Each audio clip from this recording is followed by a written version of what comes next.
ആ നിന്റെ അമ്മ ഒരുങ്ങി നിൽക്കുവാന്നോ? അമ്പലത്തിലോട്ട് ഒരുമിച്ച് പോവാന്ന് പറഞ്ഞായിരുന്നു. ആ അമ്മ വീട്ടിലുണ്ട്. ആഹാ, അതെ, രതി ചേച്ചി ഉണ്ടോ? അപ്പുറത്തുണ്ടടാ, ചെല്ല്.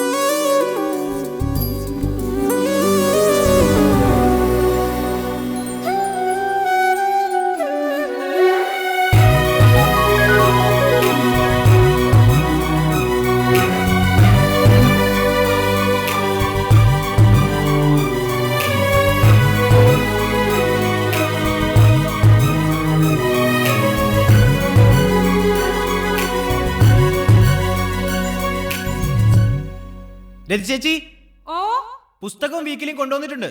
അവിടെ വെച്ചോളൂ. എന്നാ ഞാൻ പോട്ടെ. ശരി.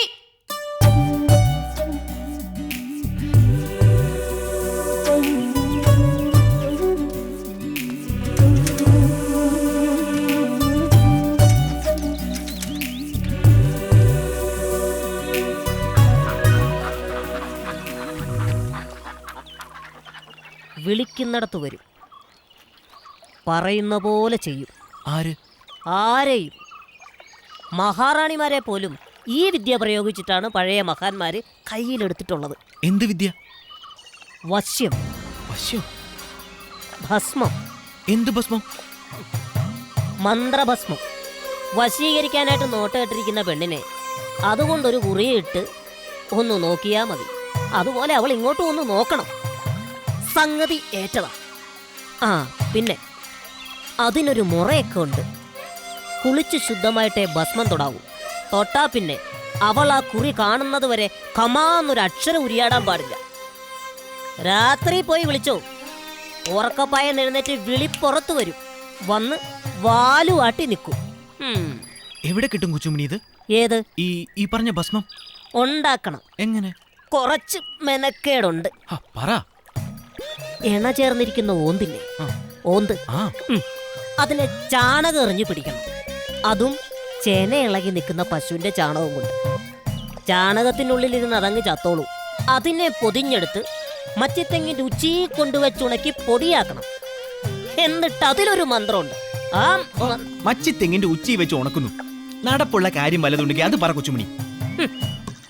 സംഗതി സ്വല്പം പാടാം, പക്ഷെ അമ്പാനൊന്നും മെനക്കെട്ട. രണ്ടോന്തിനെ നിസ്സാരായിട്ട് പിടിക്കാവുന്നതേ ഉള്ളൂ. പിടിച്ച് തന്ന ബാക്കി അടിയനേറ്റു. അമ്പാൻ മനസ്സ് വിടണ്ട. നമ്മുടെ പണിക്കര മന്ത്രവാദിയുടെ കയ്യിൽ കാണൂ ഇത്. ഈ ഭസ്മം നമുക്ക് അങ്ങേരുടെ കയ്യിൽ നിന്ന് മേടിക്കാം. ഒരു ഇച്ചിരി വല്ലാം കാശ് കൊടുക്കേണ്ടി വരും. എന്തു കൊടുക്കേണ്ടി വരും? തൽക്കാലം നമുക്കൊരു 5 രൂപയുടെ സാധനം മേടിച്ച് ഒരു പൂശ. 5 രൂപ മതിയോ? ആ, അത് നമുക്കുണ്ടാക്കാം. അമ്പാനെ, ആത്മധൈര്യം പോയാൽ ആണുങ്ങള് ആടലോടകം പോലെയാ.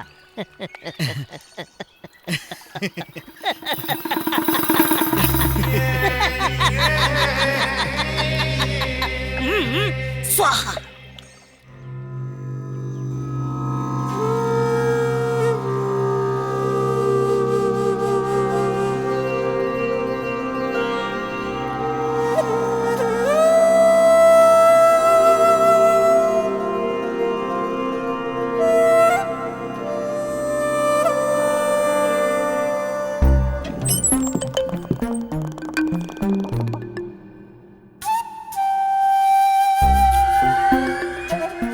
നേരം വെളുക്കുന്നതിന് മുമ്പ് കുളിച്ചല്ലോ. എവിടെ പോവാനാ? അല്ല, ഇന്ന് ഭസ്മം തൊടിയിലൊക്കെ ഉണ്ടല്ലോ. എന്തുവാ വിശേഷം? നീ പോടാ.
പപ്പു ലൈബ്രറിയില്?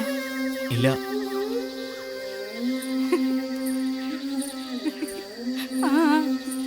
അന്ന് എന്തിനായിരുന്നു പപ്പു ഭസ്മം തൊട്ടുകൊണ്ട് തപസ്സിരുന്നത്? എന്തിനായിരുന്നു? ഞാനത് ചോദിക്കണമെന്ന് വിചാരിച്ചിരിക്കുകയായിരുന്നു. വശീകരിക്കാൻ. ആ? ആരെയാ പപ്പൂസിനെ വശീകരിക്കേണ്ടത്? രതി ചേച്ചിയെ.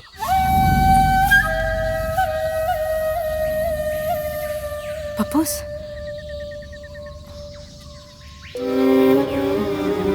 അതെ. എന്താ ഊട്ടി ഇത്? സ്വാതന്ത്ര്യം ഉണ്ടെന്ന് കണ്ട് തോന്നിയാസം കാണിക്കുകയാണോ? മതി, മേലിൽ എൻ്റെ അടുത്ത് ഈ കളിയും തമാശയും കൊണ്ട് വന്നേക്കരുത്. പറഞ്ഞേക്കാം.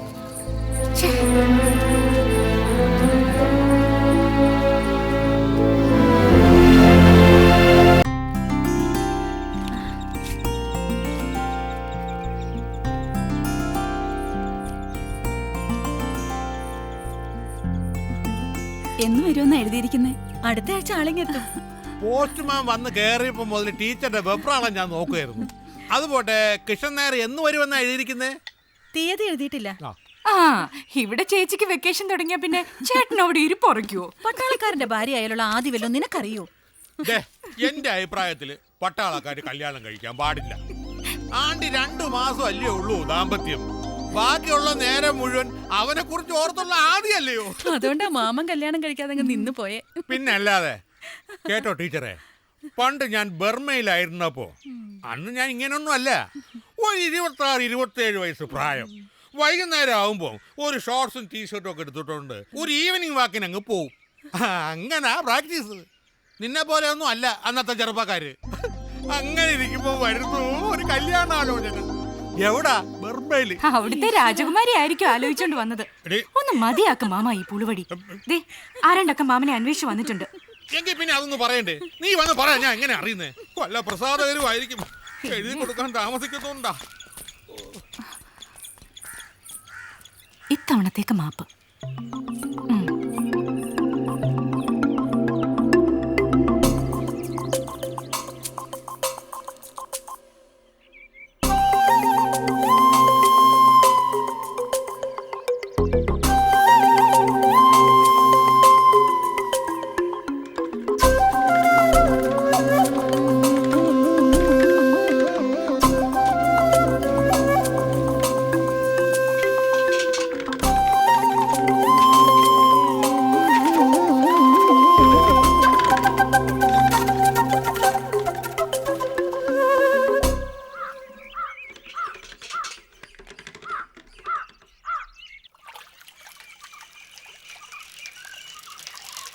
പപ്പു, ദേ ഇവിടെ. പപ്പു,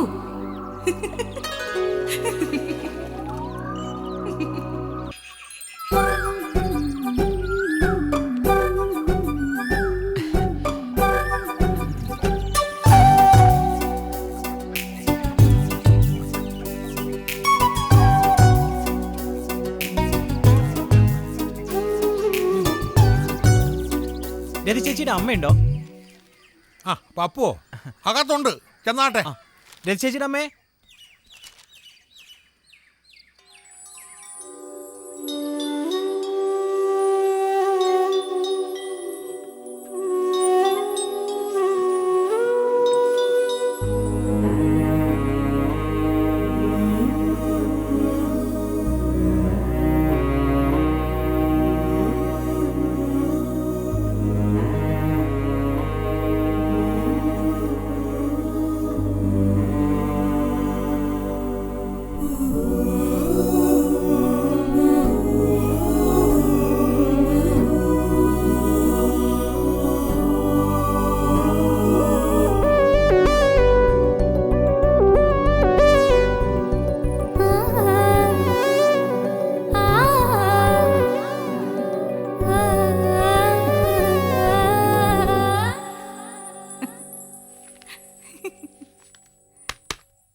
ചേച്ചി, മാഗസിൻ ഇനി താ പപ്പു. നട്ടുച്ചയ്ക്ക് വീട്ടിൽ കള്ളം കയറിയ പോലും അറിയില്ലല്ലോ. രതി ചേച്ചിയുടെ അമ്മ എവിടെ പോയി? ഇവിടെ എവിടെ ഉണ്ടായിരുന്നു. കുളിക്കാൻ പോയി കാണും. എന്താ ഇപ്പോ? എന്റെ അമ്മ പറഞ്ഞു വീട്ടിലേക്കൊന്ന് വിളിച്ചോണ്ട് ചെല്ലാൻ. ആരെ? നിങ്ങളെയല്ല, രതിച്ചേച്ചിയുടെ അമ്മയെ. എന്തിനാ? ആ, അത് അവിടെ എന്തോ വിശേഷമുണ്ട്. വിശേഷോ? ആ, ഒരു വിശേഷമുണ്ട്. എന്താ ഇത്ര വലിയ വിശേഷം? ശാന്തിയില്ലേ, ആ നമ്മുടെ ശാന്തി. ആ ശാന്തി. ശാന്തി. വേഗം പറ പപ്പു. ഞാൻ ചെവിയിൽ പറഞ്ഞുതരാം. ശാന്തിയില്ലേ, ശാന്തിക്ക് ശാന്തി ഒരു വിശേഷം.